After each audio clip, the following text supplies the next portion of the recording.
I'll see you a little later tonight, and until then, I turn it over to my dear friend and tonight's moderator, Kerry Washington.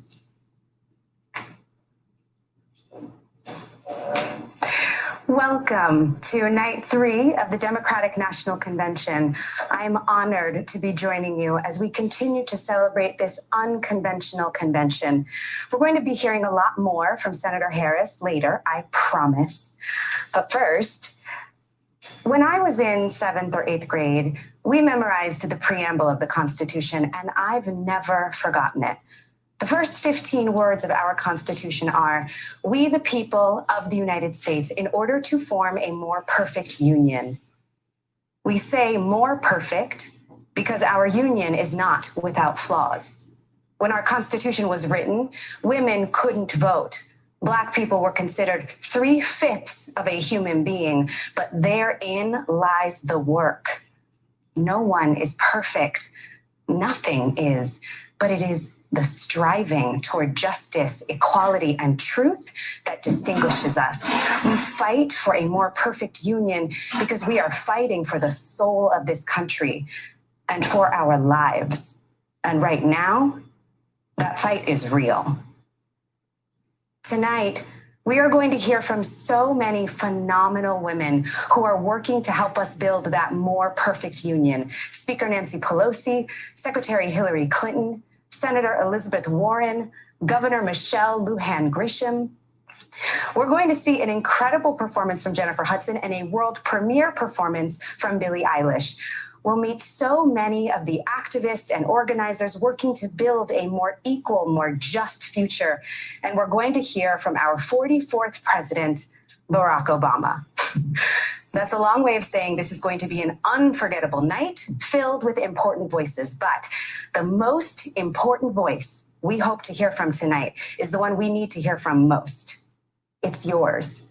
Because if we are going to repair the damage that has been done, if we are going to finally realize the dream, we, the people, have to get involved.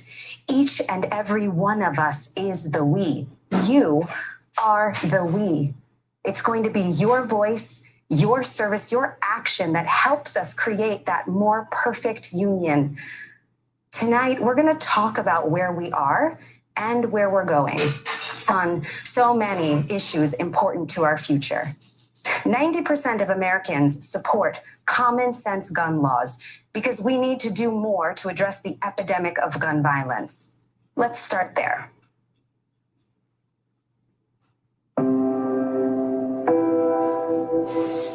People affected by everyday gun violence have to walk by the street corner where their best friend, their brother, their mother, their nephew, where they themselves were shot. And life goes on and on as if we all haven't just watched a loved one die and get put in the grave. The whole point of what I'm saying here is until one of us or all of us stand up and say, I can't do this anymore. I can't sit by and watch the news treat these shootings like acts of God. Gun violence isn't just going to stop until there's a force fighting harder against it, and I'm going to do something to prevent it.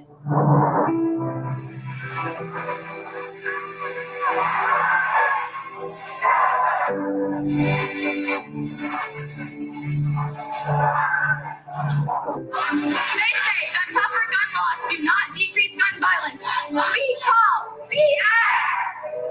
They say a good guy with a gun stops a bad guy with a gun. We call BS. They say guns are just tools like knives. We call BS. They say that no laws could have been able to prevent the hundreds of senseless tragedies that have occurred. We call BS. That us kids don't know what we're talking about, that we're too young to understand how the government works. We call BS. What we're fighting for will happen because we're fighting so strongly for it. We're going to make this change.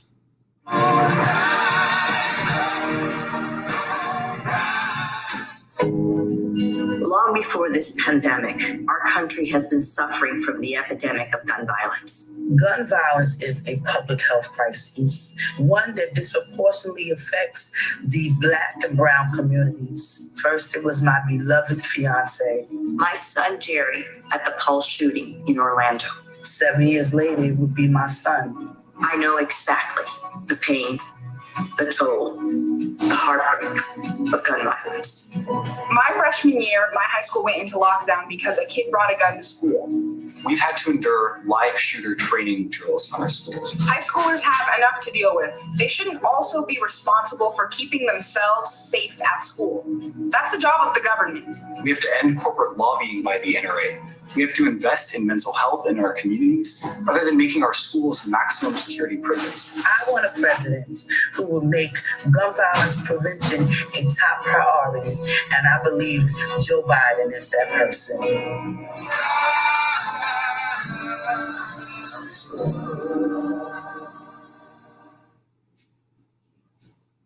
And now, mother and activist, Deandra Dykes. In a split second, a stray bullet shattered my family's life. My son DeAndre was only 13 years old. He was recognized as a gifted and talented student. His possibilities were endless. He was dancing at a birthday party when he was shot in the back left side of his head, shattering his skull. One shot changed our lives forever. Today, my Dre does not talk. He does not walk. I know he knows me by the smile he shows when I walk in his room, but I'm unsure if he knows a gunshot has changed his life. Since March, I've only been able to see my son 3 times, but I can't touch or hug him due to COVID-19. People tell me that I'm lucky. I tell them we are blessed. I remind them that my son is in a wheelchair and unable to feed himself. I don't think DeAndre feels lucky when he has to be bathed from head to toe or gets injections for muscle contractions. I am in a space of gratitude. Yes, I can touch DeAndre, I can hold his hand, but the child that I birthed is not able to live his dreams, and that hurts. Every day we're reminded that he may never be the same. We are not alone. In every town across America, there are families who know what a bullet can do. That's why I'm a mom who volunteers to stop this. President Trump, he doesn't care. He didn't care about the victims after Parkland, Las Vegas, or El Paso. I want a president who cares about our pain and grief. A president who will take on the gun lobby to ban assault weapons and close the loopholes to keep guns out of the hands of criminals.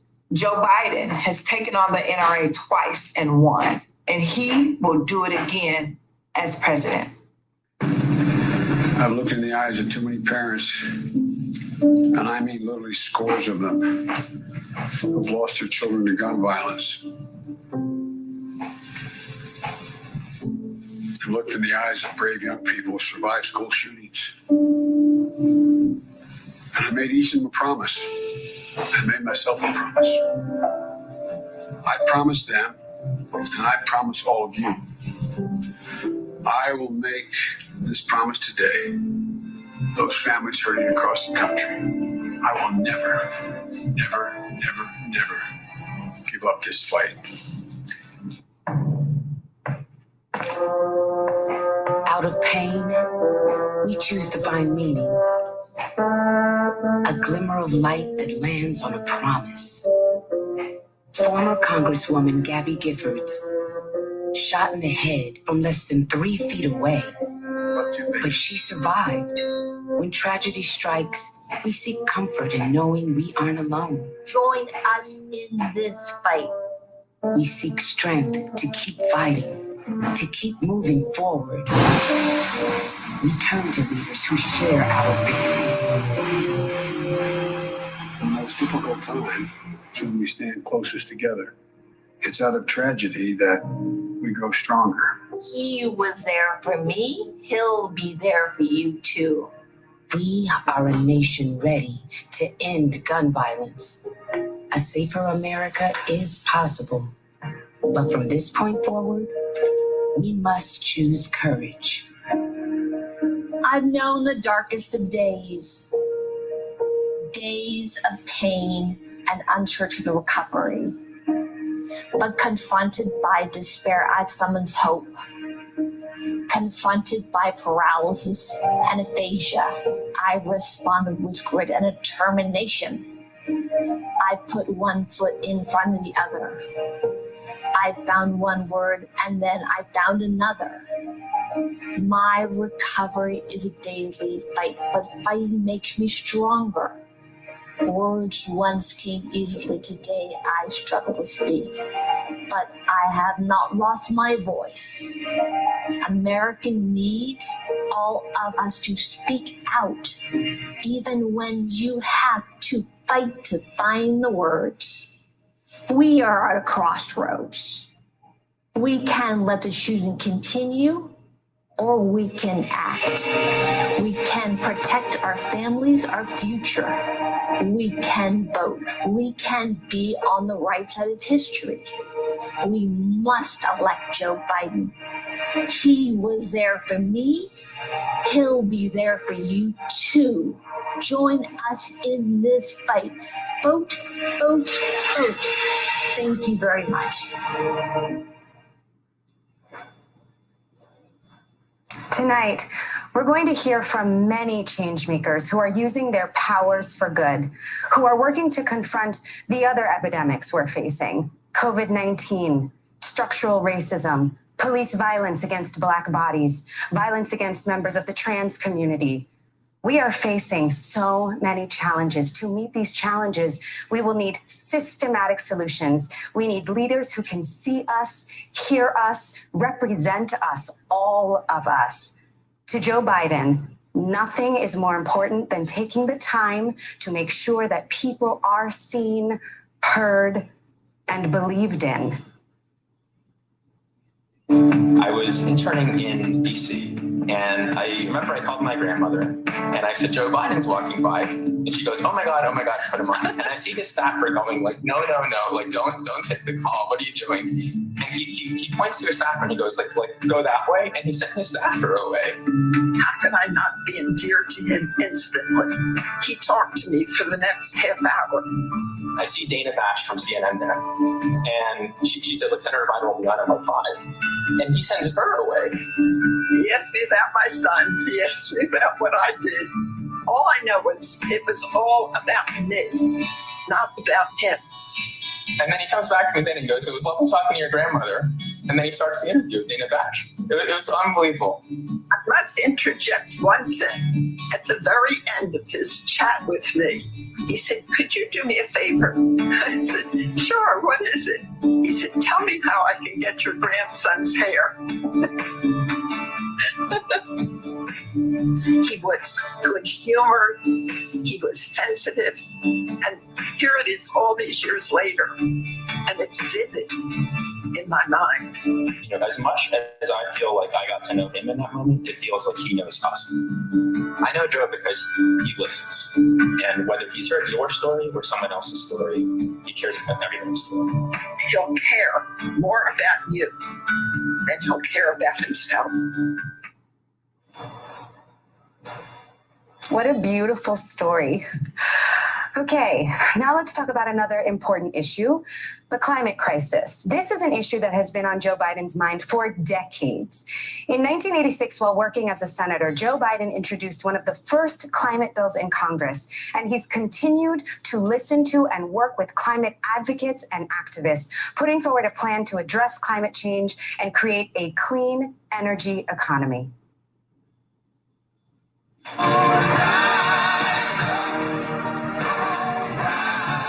There are battles that we need to fight and we need to win to secure our future in this country. But there's one issue that is an existential threat to all of us, and that is climate change. The climate crisis is here, and we must act. It is the most pressing issue of our time, and it deserves to be treated as such.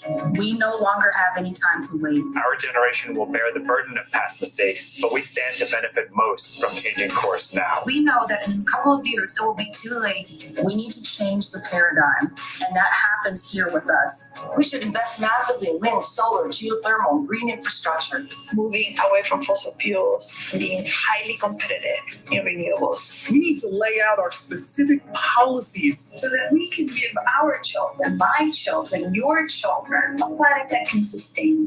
That needs to happen now. We need it now. The moment demands it. We can afford nothing less.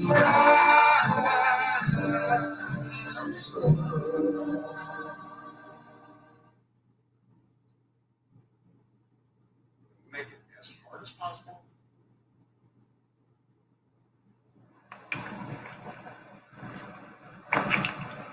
Good evening, America. I'm Michelle Lujan Grisham, governor of the great state of Nuevo Mexico.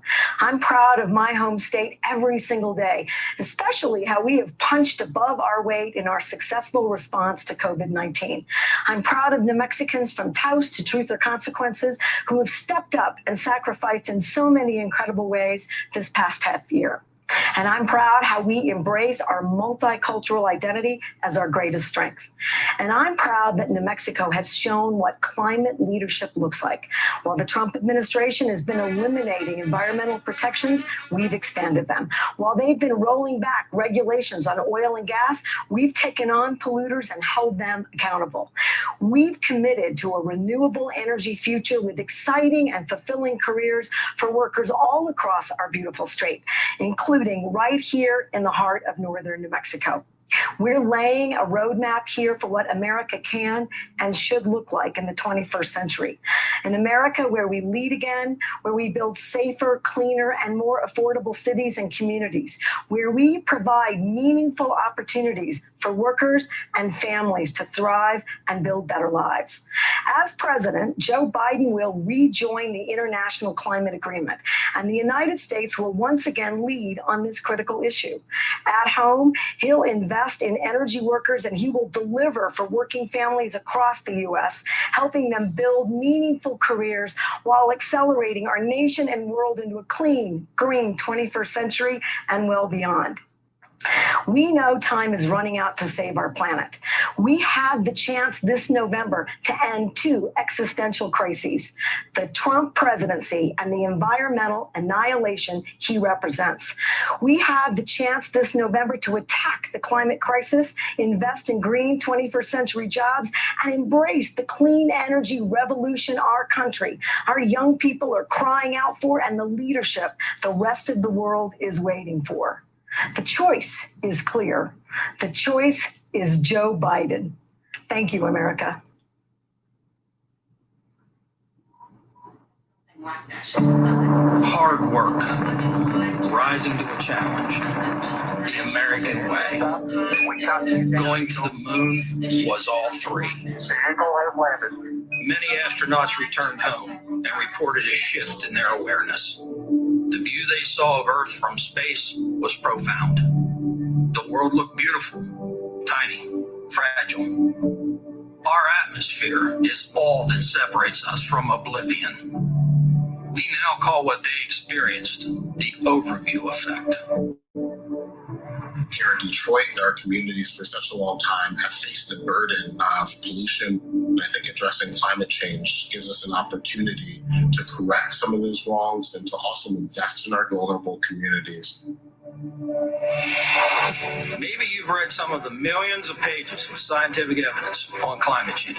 Storm, sir. Or maybe you felt it as you walked the neighborhood. Oh my God, what are you thinking? For most people, it's overwhelming. All of this with the global warming and that a lot of it's a hoax. It's a hoax. I had spent 5 years working on this report. the Trump administration started to remove any mention that humans were the cause of climate change from it. I wrote my resignation letter just 6 months into the administration. They were handing the keys of public lands over to private interests. The Trump administration has gone all out, not just to neglect climate change issues and laws, but to reverse them. We have about a decade before it's too late. I'm a kid, and I'm going to say to all these adults who are watching this right now, why don't you get up and do something? Some of the first climate change legislation ever written was by a senator from Delaware. When Donald Trump thinks about climate change, the only word he can muster is hoax. America faces a challenge, but if we face it together, we will rise to the occasion and build back better. When I think about climate change, the word I think of is jobs. That's Joe's plan. Create millions of new good-paying jobs, many of them union, like mine. Invest in critical infrastructure. Upgrade millions of buildings. Invest in micro-mobility and precision agriculture. A clean energy future that achieves net zero emissions by 2050. Because we can't power the economies of the future without investing in the technologies of the future. I think what's really important about Joe Biden's plan is that 40% of the investment will go to vulnerable communities. We knew how to do this. We'll do it again, but this time bigger and faster and smarter. Joe won't ignore the crisis. We're seeing what happens when we do that.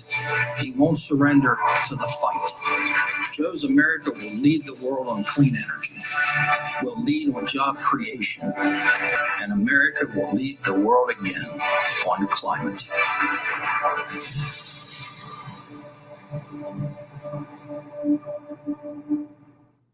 I was 13 when the Camp Fire, the most destructive wildfire in California's history, broke out. We were visiting family nearly 100 miles away, but my asthma flared badly. I could hardly breathe.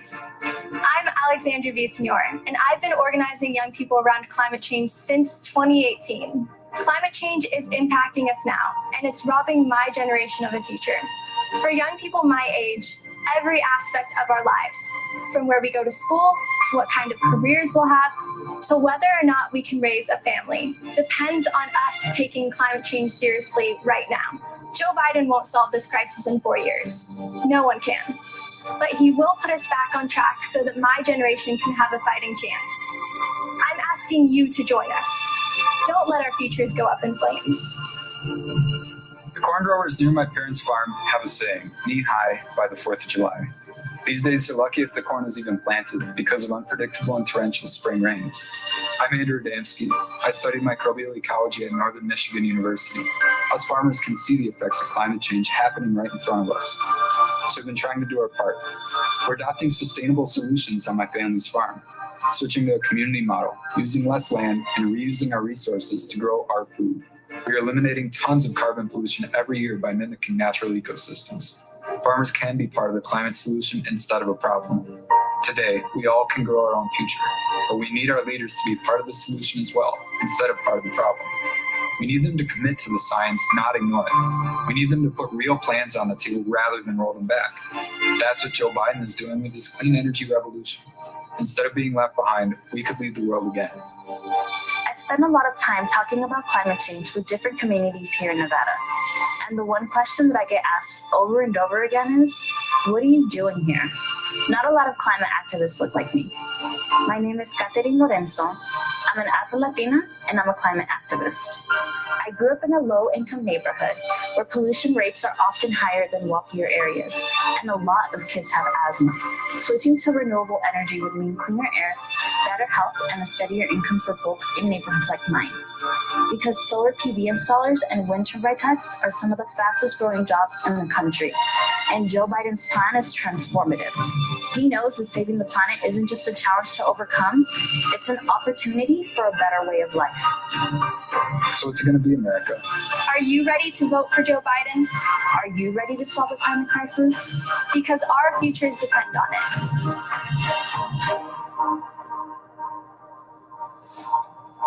Like the folks we just heard from, Next up is another activist and environmentalist, not to mention an immensely talented artist. She worked to ensure that her most recent concert tour was green and sustainable, urging her fans to take similar actions in their daily lives. And even before she herself was old enough to vote, she held registration drives before her shows, signing up thousands of voters. She's a voice for her generation in both her music and her activism. Here to perform My Future publicly for the first time, Billie Eilish. You don't need me to tell you things are a mess. Donald Trump is destroying our country and everything we care about. We need leaders who will solve problems like climate change and COVID, not deny them. Leaders who will fight against systemic racism and inequality. And that starts by voting for someone who understands how much is at stake. Someone who's building a team that shares our values. It starts with voting against Donald Trump and for Joe Biden. Silence is not an option, and we cannot sit this one out. We all have to vote like our lives and the world depend on it, because they do. The only way to be certain of the future is to make it ourselves. Please register, please vote. I can't seem to focus, and you don't seem to notice I'm not here. I'm just a mirror. You check your complexion to find your reflections all alone.